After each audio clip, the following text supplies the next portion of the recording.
જય શ્રી કૃષ્ણ મિત્રો, આપ જોઈ રહ્યા છો યુટ્યુબ. આપ સૌનું મારી યુટ્યુબ ચેનલમાં સ્વાગત છે. મિત્રો, આજે આ વિડીયોમાં આપણે સાંભળવાના છે આમલકી એકાદશીની વ્રત કથા, મહિમા, પૂજન વિધિ.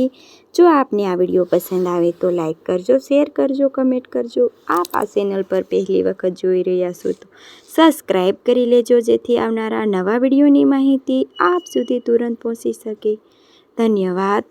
આમલકી એકાદશીની વ્રત કથા કહો, જેનાથી તમે મારા પર પ્રસન્ન થાવ એવા આ ભગવાનની વ્રત કથા, જેનાથી મારું કલ્યાણ થાય. આ સાંભળીને મહર્ષિ વિશિષ્ટ બોલ્યા, હે રાજન, બધા વ્રતમાં ઉત્તમ અને અંતમાં મોક્ષ દેનાર આમલકી એકાદશીના વ્રતનું વર્ણન કર્યું છે તે આપ ધ્યાનથી સાંભળો. આ આમલકી એકાદશી ફાગણ માસની શુક્લ પક્ષની એકાદશી કહેવાય છે. આ વ્રતના ફળથી સમસ્ત પાપ નષ્ટ થાય છે.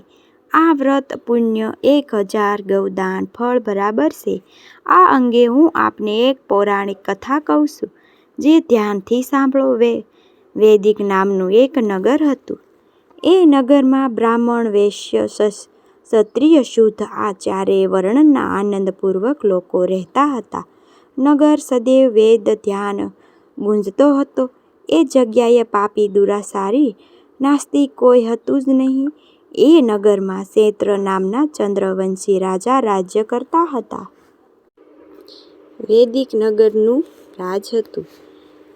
વૈદિક નગર બ્રાહ્મણ, વૈશ્ય, ક્ષત્રિય, શુદ્ધ આ ચારેય વર્ણના આનંદપૂર્વક લોકો રહેતા હતા. નગરમાં સદૈવ વેદ ધ્યાન ગુજરતો હતો. એ જગ્યાએ પાપી, દુરાસારી, નાસ્તિકો કોઈ ન હતું.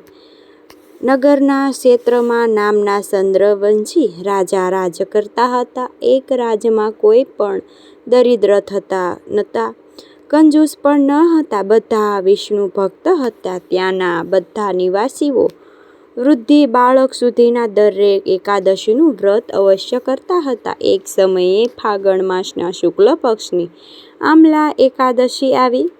એ દિવસે રાજાથી લઈને પ્રજા સુધી, વૃદ્ધથી લઈને બાળક સુધી બધાએ વરસ સહિત એકાદશીનું વ્રત કર્યું. ધૂપ, દીપ, નિવેદ, પંચરત્ન, ક્ષત્રિય ધાત્રીનું પૂજન કર્યું, આંબળાના પૂજન કર્યું. તેઓ આ બધા ધાત્રીની આ પ્રકારે સ્તુતિ કરવા લાગ્યા, હે ધાત્રી, તમે બ્રહ્મા સ્વરૂપ છો. તમે બ્રહ્માજી દ્વારા ઉત્પન્ન છો.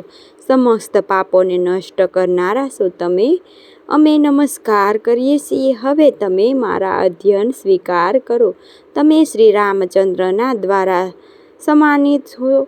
હું તમને પ્રાર્થના કરું છું કે મારા સમસ્ત પાપોનું હરણ થાય. અને દેવાલયમાં રાત્રિએ બધાએ જાગરણ કર્યું. રાત્રિએ એ સમયે એક શિકારી ત્યાં આવ્યો. તે મહાપાપી અને દુરાસારી હતો. પોતાના કુટુંબનું ભરણ પોષણ તે જીવ હિંસાથી કરતો હતો. તે ભૂખ તરસ અત્યંત વ્યાકુળ થયેલો.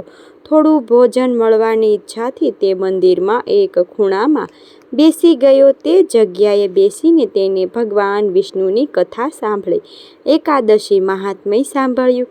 આ રીતે શિકારીને આખી રાત અન્ય લોકોની સાથે જાગરણ કરીને વિતાવ્યું. પ્રાપ્ત કાળ થતાં જ બધા પોતપોતાને ઘેરે ગયા. થોડા સમય વીતતાં જ તે શિકારીનું મૃત્યુ થયું.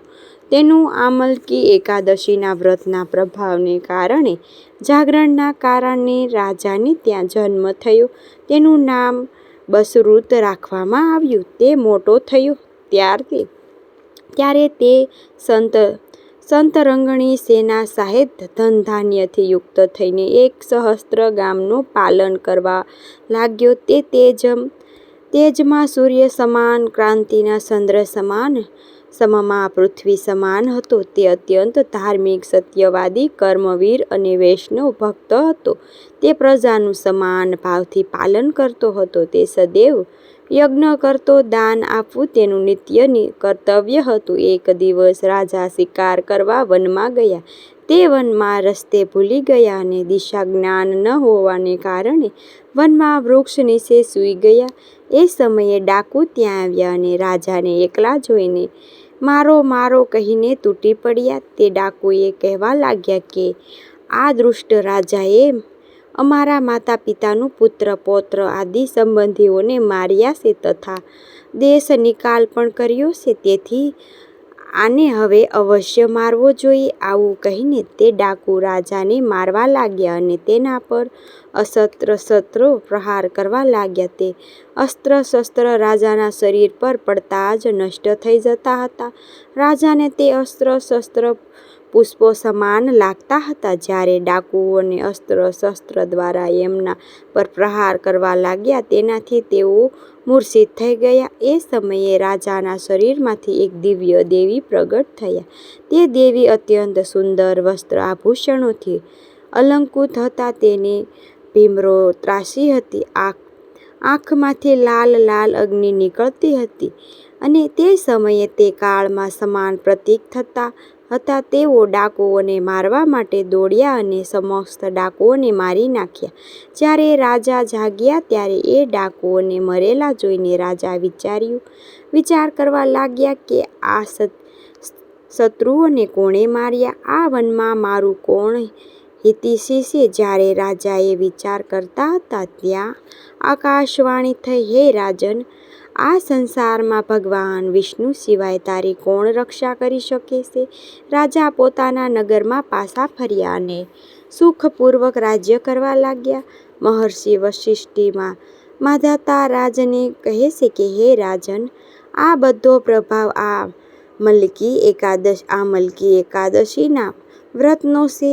જે કોઈ મનુષ્ય આ મલકી એકાદશીનું વ્રત કરે છે તે ભગવાન વિષ્ણુની પૂજા કરે છે, વિષ્ણુ લોકમાં જાય છે, એમાં કોઈ સંશય નથી. આ રીતે બ્રહ્માંડ પુરાણમાં ફાગણ માસના શુક્લ પક્ષની આ મલકી એકાદશીનું મહાત્મ્ય કહેલું છે. બોલો લક્ષ્મીપતિ ભગવાન નારાયણની જય. મિત્રો, તો આપણે સાંભળી એકાદશીની વ્રત કથા. મને આશા છે કે આપને આ વિડીયો જરૂર પસંદ આવ્યો હશે. શાંતંકાર ભુજગેન્દ્રમ સુરેશમ વિશ્વધારમ ગગનસંદ્રમ મેઘવર્ણમ શુભાગમ લક્ષ્મી કમલનયનમ યોગીભેદ્વન વંદે વિષ્ણુ ભવનમ હરસ્વરલોક એકનાથમ. બોલો લક્ષ્મીપતિ નારાયણની જય. મિત્રો, મને સાંભળવા માટે ધન્યવાદ. આપ સૌને મારા જય શ્રી કૃષ્ણ.